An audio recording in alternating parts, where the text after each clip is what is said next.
Hello प्रिय विद्यार्थियों, good afternoon. आज मैं आपके लिए लेके आया हूँ एडजेक्टिव टॉपिक पे एक और क्लास।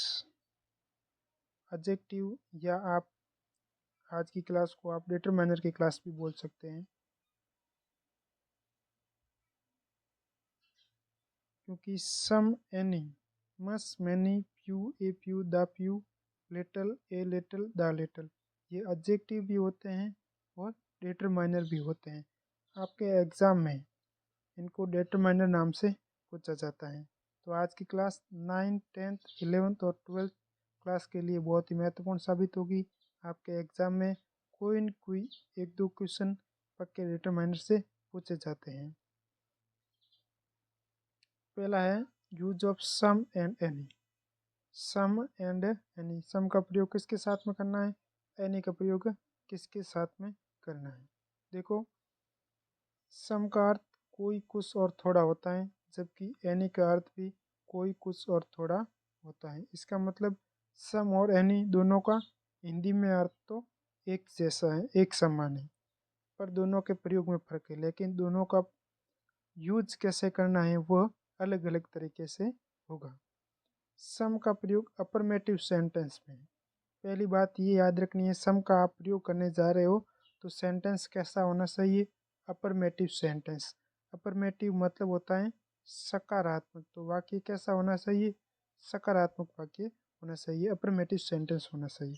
अफर्मेटिव सेंटेंस में सिंगुलर अनकाउंटेबल नाउन के पहले क्वांटिटी का बोध कराने के लिए, क्वांटिटी यानी मात्रा, मात्रा का बोध कराने के लिए यदि सिंगुलर अनकाउंटेबल नाउन है तो कुछ और थोड़ा का अर्थ होता है। यदि प्लूरल काउंटेबल नाउन के पहले संख्या नंबर का बोध कराने के लिए कोई, कुछ और थोड़ा के अर्थ में होगा तो सम का प्रयोग करना है। उसके लिए पहली शर्त है वाक्य कैसा होना चाहिए, अफर्मेटिव सेंटेंस होना चाहिए, और सिंगुलर अनकाउंटेबल नाउन है तो क्या बताएगा, क्वांटिटी या मात्रा, और यदि प्लूरल काउंटेबल नाउन है तो क्या बताएगा, संख्या या नंबर।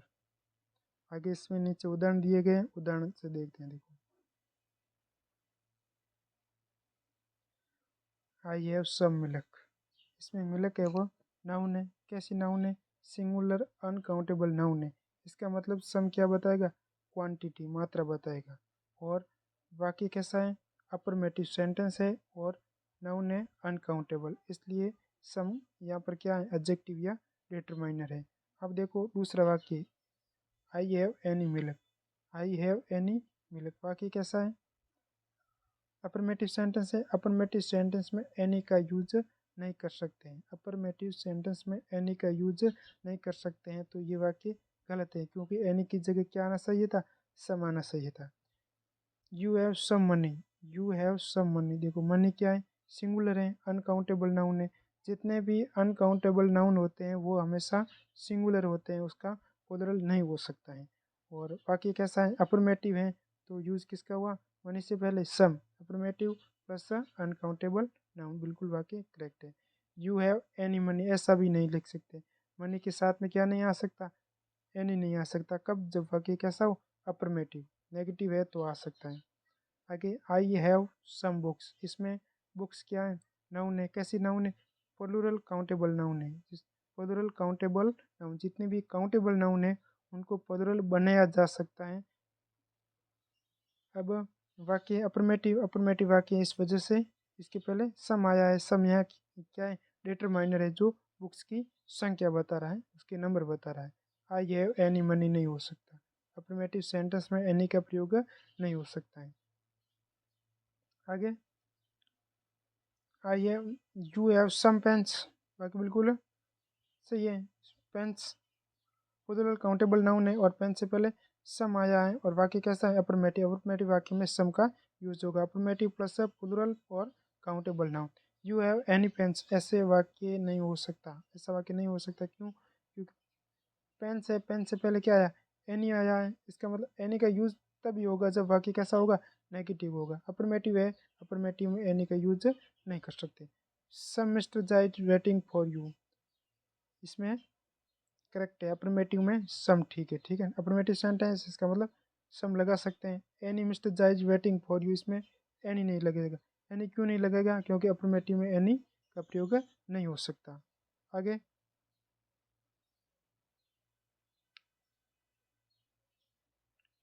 नोट, एनी का प्रयोग नेगेटिव सेंटेंस में सिंगुलर अनकाउंटेबल नाउन के पहले क्वांटिटी का बोध कराने के लिए कुछ और थोड़ा के अर्थ में होता है तथा सिंगुलर और प्लूरल काउंटेबल नाउन के पहले संख्या नंबर का बोध कराने के लिए कोई कुछ और थोड़ा के अर्थ में होता है। देखो, एनी का प्रयोग नेगेटिव सेंटेंस में, किस सेंटेंस में? नेगेटिव सेंटेंस में। इनसे पहले अपने सम पढ़ा था। सम का प्रयोग सिंपल सेंटेंस, सिंपल सेंटेंस मतलब अफर्मेटिव सेंटेंस, केवल सकारात्मक वाक्यों में हो सकता है। और एनी का प्रयोग नेगेटिव सेंटेंस मतलब नकारात्मक वाक्यों में हो सकता है। अब नकारात्मक वाक्य सिंगुलर भी होंगे और प्लूरल नाउन वाले भी होंगे। सिंगुलर अनकाउंटेबल नाउन के पहले यदि एनी लग रहा है, इसका मतलब वो क्या बताएगा? क्वांटिटी या मात्रा। और तब इसका अर्थ क्या होगा हिंदी में? कुछ और थोड़ा। और सिंगुलर और प्लूरल काउंटेबल नाउन के पहले संख्या। देखो, सिंगुलर और प्लूरल काउंट, यदि काउंटेबल नाउन है तो सिंगुलर और प्लूरल दोनों के लिए एनी लग सकता है। और सम का प्रयोग केवल प्लूरल काउंटेबल नाउन और अफर्मेटिव में हो सकता था। ये इसमें अंतर है। देखो, कुछ और कोई कुछ थोड़ा का अर्थ होता है। अब सेंटेंस देखो, he had not give me any milk. इसमें देखो नोट लगा है, इसका मतलब वाक्य कैसा है? नेगेटिव है। अब नेगेटिव वाक्य है तो सिंगुलर अनकाउंटेबल नाउन है मिल्क, और मिल्क से पहले क्या लगा? एनी। यहाँ पर क्या नहीं लगा सकते? सम नहीं लगा सकते। क्यों नहीं लगा सकते? क्योंकि वाक्य नेगेटिव है। और यदि वाक्य में नोट नहीं होता, नेगेटिव नहीं होता, वाक्य अफर्मेटिव होता तो सम लगता।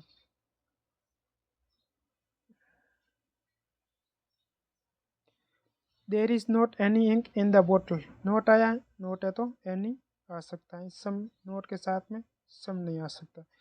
He did not take any book from the box. He did not take any book from the box. Did not आया है, इसका मतलब जो सिंगुलर काउंटेबल नाउन बुक है और बुक के पहले एनी आ गया। ठीक है, बिल्कुल सही वाक्य है। He did not take some books। अब some books, बुक्स के साथ में सम आ सकता है क्योंकि प्लूरल काउंटेबल नाउन है, तब सम आ सकता है। लेकिन वाक्य कैसा होना चाहिए? नेगेटिव है वाक्य तो एनी, और यदि वाक्य अफर्मेटिव है तो some. He is not putting any pens in the box. Not, इसका मतलब पेंस के पहले एनी लग सकता है, मतलब वाक्य बिल्कुल सही है। आगे,